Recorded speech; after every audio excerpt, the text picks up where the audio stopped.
refusons-nous de t'aimer? Du sang de ton agneau, déversons-nous le flot des abondantes eaux de ton pardon. Viens inonder nos vies, restaure-nous, guéris ton Église.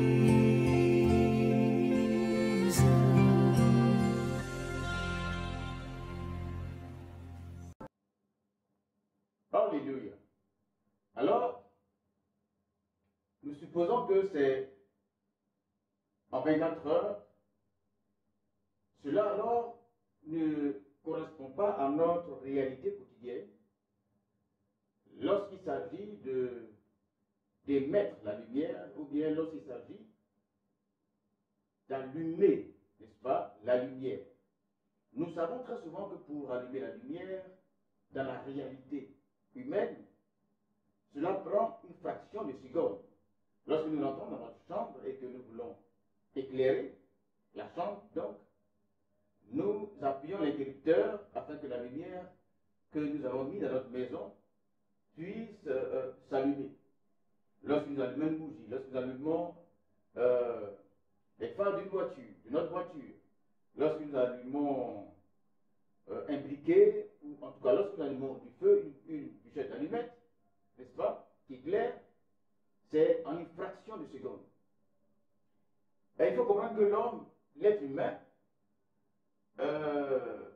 essaie de réaliser les choses, de comprendre les choses selon son orientation, plutôt selon son imagination des réalités quotidiennes. C'est pourquoi, lorsque Jésus-Christ veut prendre des images pour enseigner les gens de son époque, pour enseigner ses contemporains, Jésus-Christ utilise les choses quotidiennes, leur réalité, afin qu'ils puissent avoir une image, essayer d'avoir une image de ce qu'il dit. De même, lorsque nous lisons la Bible ou autre chose et que nous essayons de comprendre, par exemple l'Apocalypse ou un certain nombre de prophéties assez difficiles à comprendre, forcément que nous nous imaginons des choses. Et les choses dont nous nous imaginons, nous ne les prenons pas dans l'inconnu. Nous prenons cela, ces choses-là, dans nos, je dirais, nos vécus, dans ce que nous avons une fois vu. On ne peut pas imaginer ce qu'on n'a jamais vu. C'est pourquoi, lorsque Dieu dit, au premier jour, que la lumière soit, comment est-ce que nous, les communs des mortels, nous imaginons cette lumière? Bien entendu, nous imaginons l'émanation de cette lumière, la manifestation de cette lumière, selon notre réalité quotidienne, à une fraction de seconde. Okay. Donc, si nous allons sur cette base, nous pouvons dire que c'est à 24 heures. Mais, la Bible dit, une heure devant Dieu est comme 1000 ans. Et selon ce passage biblique et l'interprétation que les théologiens donnent, c'est vrai que certains le donnent selon la conception humaine, 24 heures. D'autres disent que non, que 24 heures ne peut pas convenir ou correspondre. Selon qu'il est dit que une heure devant Dieu est comme 1000 ans. Ou un jour devant Dieu est comme 1000 ans. Ok. Est-ce que ici, il s'agit du jour devant Dieu? Parce qu'un jour devant Dieu sous-entend qu'il y a un jour devant les humains, devant les hommes. Est-ce qu'il y a une différence entre un jour devant Dieu et un jour devant les hommes? Oui, bien entendu, qu'il y a une différence entre un jour devant Dieu et un jour devant les hommes. Dieu n'a jamais parlé de jour de 24 heures. Les jours de 24 heures sont des définitions humaines. ce sont les hommes qui ont défini les jours de 24 heures. Donc, la section de ce monsieur, monsieur Zaki Naïk, ce célèbre musulman, savant musulman, qui lui a fait de la Bible sa chose et de, j'ai failli dire son ministère, mais de son travail, la confrontation, n'est-ce pas, avec les chrétiens. Je pense que le père de cet autre, je ne sais pas si c'est un imam, Abdul Mahdi, je crois, son père spirituel ou l'un de ses prédécesseurs, qui eux ont pour spécialité de confondre les chrétiens et d'imposer, nous imposer le Coran comme la vérité. Bon, chacun a sa façon de voir. Mais pour moi, d'une parenthèse, j'estime que le Coran a beaucoup de choses de la Torah, de la Bible. Et que si le Coran est tombé du ciel, avec les récits qui sont dans la Bible, dit ensuite que la Bible est fausse. Pourtant, il y a un lien entre les récits, les personnages, les événements de la Bible, qui n'est pas elle tombée du ciel. Non, la Bible n'est pas tombée du ciel. Okay? Mais pour eux, c'est Dieu qui l'écrit dans une langue spéciale. Et ce que Dieu écrit, Dieu a réécrit, n'est-ce pas, les histoires dans la Bible ou de la Bible qui est censée être fausse. Moi, je trouve qu'il y a une grande incohérence dans cette histoire, n'est-ce pas? Et donc, ce monsieur, lorsque quelqu'un lui a posé la question de savoir, ou bien la personne a dit que selon elle, le Coran a été inspiré de la Bible, ou ce sont les personnes qui ont regardé le Coran et qui ont écrit. Ce monsieur n'a pas trouvé autre chose à dire que de prendre la création, chose sur laquelle je suis en train d'enseigner, pour démontrer que la Bible est fausse et que le Coran est vrai. Seulement dans ses argumentations, dans son argumentation, il récite le récit que Moïse a dit dans la Bible avant que le Coran ne soit. C'est ce qu'il récite. Et il ressent quelques différences dans la création, telle que Moïse a dit, n'est-ce pas? Mais pour eux, ce que Moïse a dit, ce sont des hommes incohérents, des hommes qui ne savent pas trop ce qu'ils font, qui ont écrit ça. Okay?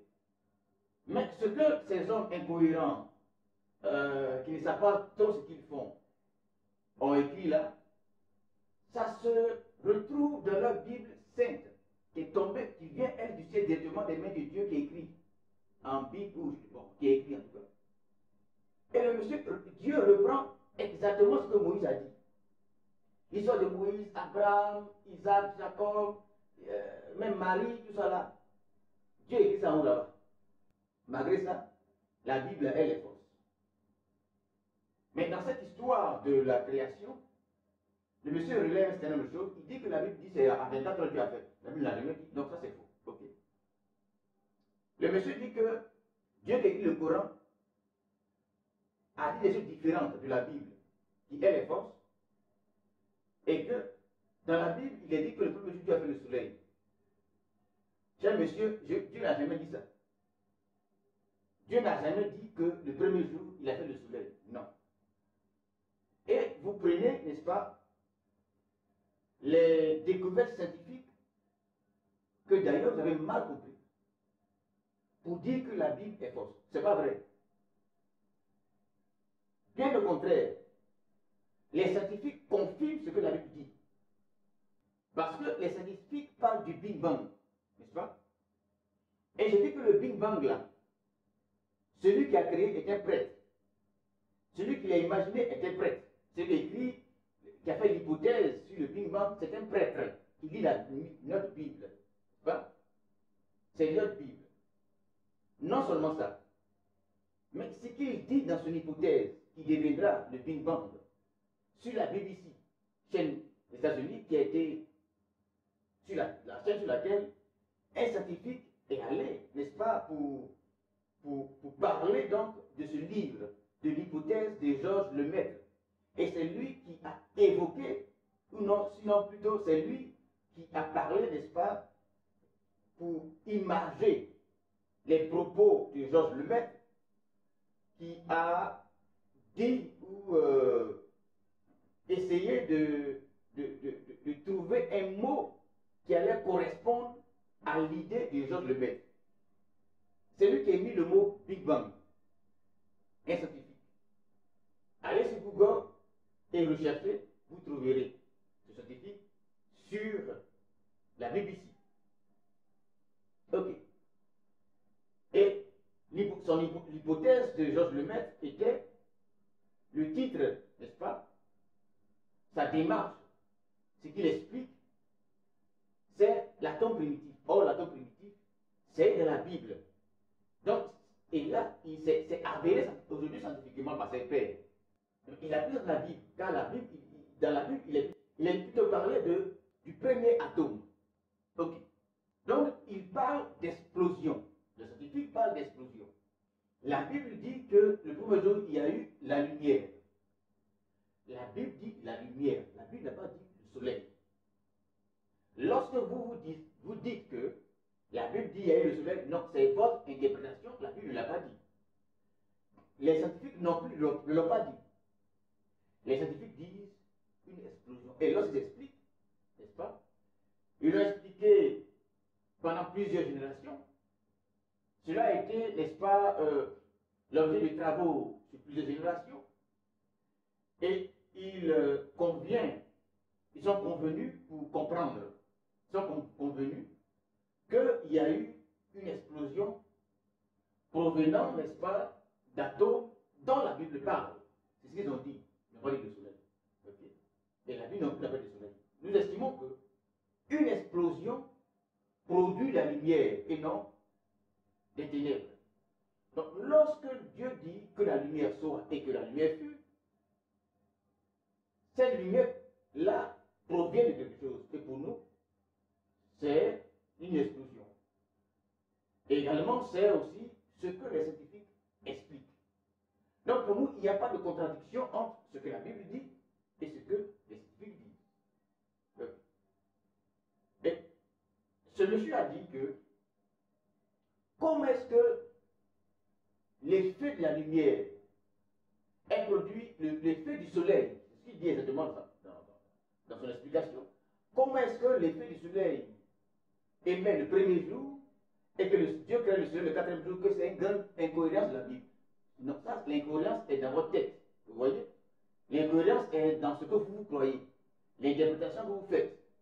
Dieu n'a jamais dit que le soleil a été émis le premier jour. Non. Dieu dit qu'il y a une lumière le premier jour. C'est ce que Dieu dit. Et maintenant, moi, je vous dis, c'est le cœur de Dieu qui a une relation avec Dieu. Le Saint-Esprit, donc, qui est une réalité, qui nous parle. J'ai dit mon niveau, qui est primaire. Je n'ai pas appris ça à l'école. Quand je lis la Bible, je vois les choses dans mon esprit. Et moi, dans mon esprit, qui, en tout cas, concorde avec la parole de Dieu, ce n'est pas le soleil. Ok? C'est une explosion. Voilà. Et donc, cette explosion va se produire pendant le temps que Dieu a défini, qui n'est pas 24 heures, c'est une période, que nous pouvons définir en 1000 ans, selon qu'il a dit dans la parole de Dieu. Un jour est comme 1000 ans. Okay? Et donc, en 1000 ans, Dieu faisait, si vous voulez, la lumière. Voilà. Qui émane d'une explosion. Dieu ne faisait donc pas une explosion. Dieu fabriquait la lumière. Et la lumière, là, provient d'une explosion. Okay? Donc, pendant 1000 ans, il y a d'abord eu en Adam l'explosion. Et de cette explosion-là, Dieu va, pendant tout ce temps, commencer, n'est-ce pas, à déployer, commencer, n'est-ce pas, à fabriquer, commencer, n'est-ce pas, à faire ce qu'il devait faire pendant tous ces 1000 ans, pour que cette lumière soit. Si nous partons de cette base-là, nous comprenons que La lumière n'est pas le soleil. Et scientifiquement, c'est prouvé.